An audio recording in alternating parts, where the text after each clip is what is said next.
আজ আমার বাংলাদেশের বন্ধুরা ভাইরা যেভাবে আমাদের জন্য আন্দোলন করছে, অসংখ্য ধন্যবাদ ও কৃতজ্ঞতা জানাই তোমাদেরকে। কিন্তু আমরা চাই না যে আমাদের জন্য তোমাদের জীবনে কোনো বিপদ আসুক। তোমাদের জীবনে ঝুঁকি নিয়ে না আমাদের জন্য, আমরা ভালো আছি, শান্তিতে আছি। হয়তো ভারতে কিছু কিছু জায়গায় মুসলিমদের ওপরে অত্যাচার হয়েছে, আশা করি ওগুলা খুব তাড়াতাড়ি ঠিক হয়ে যাবে। কিন্তু আমাদের জন্য তোমরা তোমাদের জীবনের রিস্ক নিও না, আমরা ভালো আছি, তোমরা ভালো থাকো, সেটাই চাই।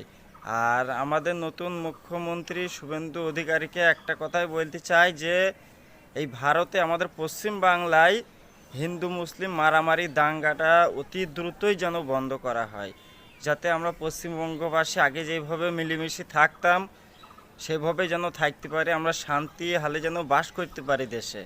কোনো হিন্দু মুসলিমের যেন ভেদাভেদ না হয়, কোনো ঝামেলা সৃষ্টি না হয়। আর আমার বাংলাদেশি ভাইদের জন্য অসংখ্য ধন্যবাদ আমাদের কথা ভাবার জন্য, চিন্তা করার জন্য। কিন্তু আমাদের জন্য তোমাদের জীবনের রিস্ক নিও না। আর এই ভিডিওটা বেশি বেশি শেয়ার করে আমার বাংলাদেশি ভাইদের কাছে পাঠাও, যেন তারা আমাদের জন্য তাদের জীবনের রিস্ক না নেয়।